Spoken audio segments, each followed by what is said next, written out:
डुक्की नाम का एक सफेद रंग का कबूतर था। बहुत जल्द वो अंडे देने वाला था, मगर वो अपनी पत्नी के साथ इधर उधर नए नए पेड़ों पर जाकर बैठता और हमेशा ये कहता कि उसे एक ऐसे पेड़ की तलाश है जहाँ वो अपने बच्चों के लिए नया घर बना सके। इसी तलाश में दोनों कबूतर उड़ते रहते। एक दिन उन्हें बहुत प्यारा सा एक पेड़ दिखाई देता है। पेड़ के सुनहरे रंग के पत्ते थे। यह देखकर दोनों बहुत आकर्षित हो जाते हैं और वहीं पर अंडे देने का फैसला कर लेते हैं। कई दिन लगाकर वो एक खूबसूरत सा घोंसला बनाते हैं और बहुत जल्द कबूतर के अंडे हो जाते हैं। मगर सभी अंडे पहले की तरह सफेद नहीं बल्कि सुनहरे थे।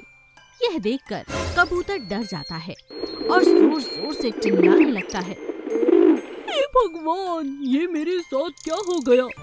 बहुत सोच समझकर इस पेड़ पर अपना घोंसला बनाया, कितनी उम्मीदें लगाई थी मैंने। हम दोनों ने बहुत मेहनत की है और मेरे अंडे सुनहरे।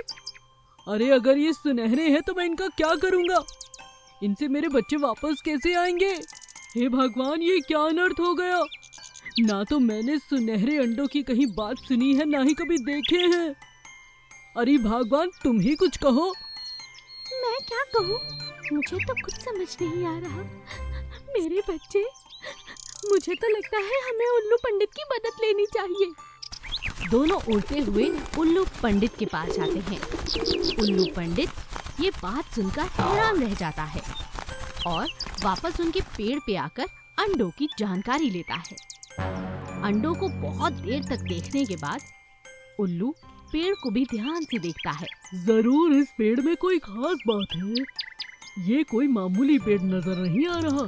क्या तुमने कभी सुनहरे रंग का कोई पेड़ देखा है? ये बहुत अद्भुत और नायाब पेड़ है। हो सकता है जादुई हो। तुमने क्या सोचकर यहाँ पर घोंसला बनाया है कबूतर? लगता है पेड़ से बात करनी होगी। उल्लू और कबूतर बहुत सारी बातें पेड़ से कहते हैं, मगर पेड़ जवाब में कुछ भी नहीं देता।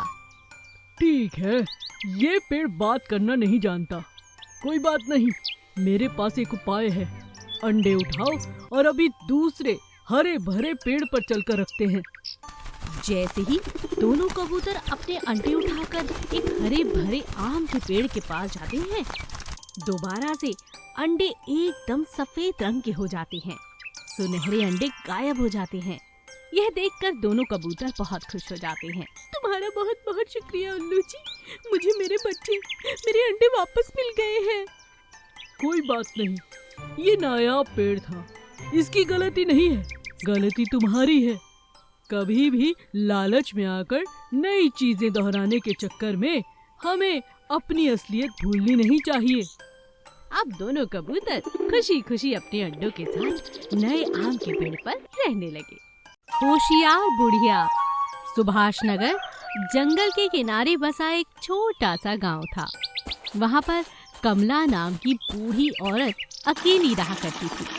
उसने अपने साथ के लिए काफी सारे पशु पाल रखे थे, मगर सबसे प्यारे उसे गाय के 2 बछड़े हीरा और मोती लगते थे।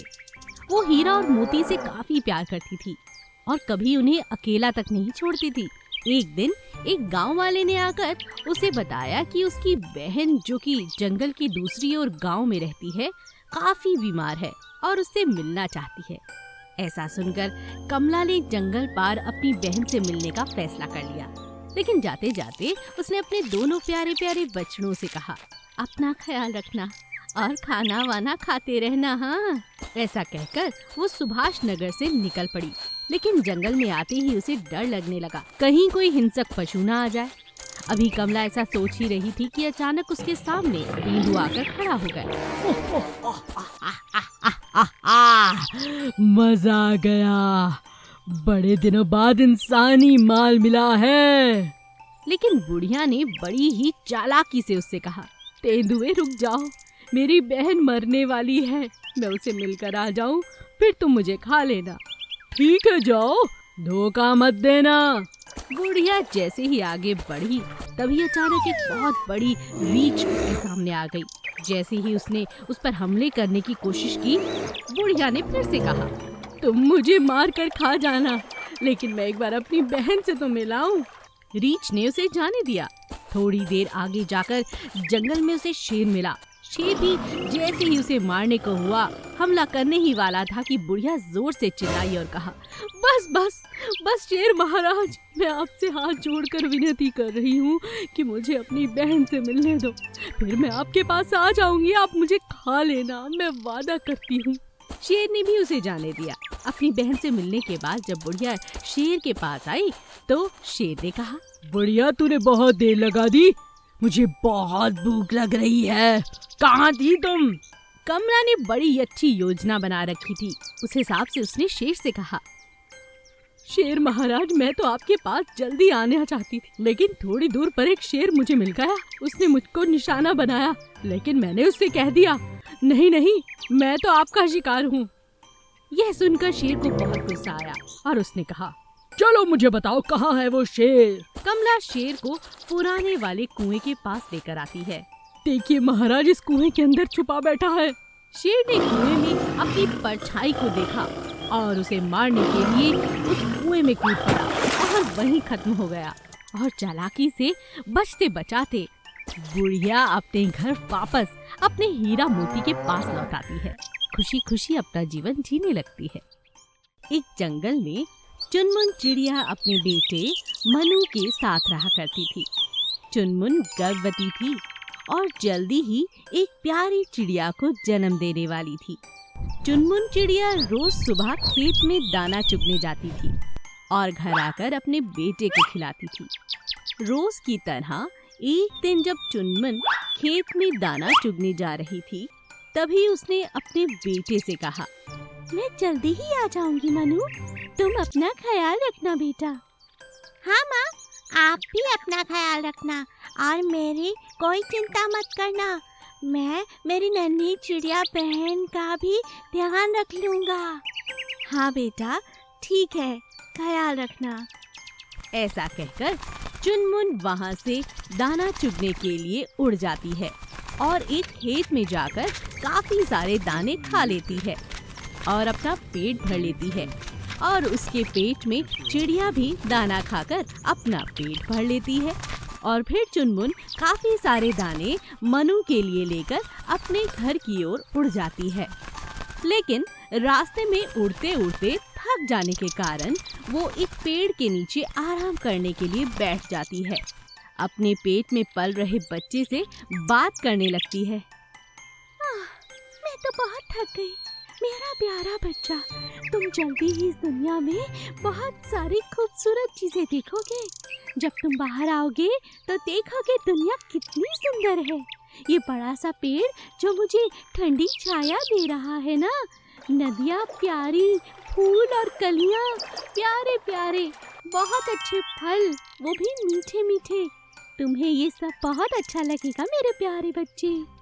मगर तभी अचानक जैसे चुनमुन चिड़िया की खुशियों को नजर लग जाती है। अचानक से एक शिकारी अपनी बंदूक लेकर चिड़िया के पास आ जाता है। चिड़िया डर जाती है और शिकारी से अपनी जान बचाने के लिए दुआएं करने लगती है। मुझे मत मारो, मुझे मत मारो, मैं गर्भवती हूँ, मेरे साथ तुम ऐसा नहीं कर सकते, मत मारो। शिकारी को चिड़िया की बात सुनकर उस पर बिल्कुल भी दया नहीं आती और वो चिड़िया पर गोली चलाने लगता है। चिड़िया तेजी से उड़ने की कोशिश करती है, लेकिन वो ज्यादा तेज नहीं उड़ पाती और एक गोली उसके शरीर पर लग जाती है। गोली लगने के बाद भी चिड़िया जैसे तैसे उठती है। शिकारी भी उसका पीछा करने लगता है, लेकिन अचानक भागते भागते शिकारी का पैर अचानक एक बाघ की पूंछ पर पड़ जाता है और शिकारी को बाघ मार डालता है। चिड़िया आखिरकार अपने बेटे के पास जैसे तैसे बुरी हालत में घायल अवस्था में पहुंचती है। क्या हुआ माँ, ये तुम्हें क्या हो गया? मनु तुरंत पास रहने वाली चिड़िया मौसी को बुलाता है। मौसी दवाई लगा देती है। तभी चुनमुन कहती है, मेरी बच्ची को बचा लो, मैं और नहीं जी पाऊंगी। मौसी ये बात सुन लेती है। मौसी चिड़िया को बचाने की बहुत कोशिश करती है, लेकिन चुनमुन चिड़िया एक छोटी सी प्यारी सी चिड़िया को जन्म देकर मर जाती है। वो अपने प्राण त्याग देती है। मनु अपनी चिड़िया माँ से अपनी छोटी बहन का ख्याल रखने का वादा कर लेता है। चिड़िया मौसी के साथ अपनी बहन के साथ रहने लगता है। चिड़िया मौसी भी उसे बहुत प्यार करती है और सब अपनी माँ की याद में हमेशा के लिए अधूरा महसूस करने लगते हैं।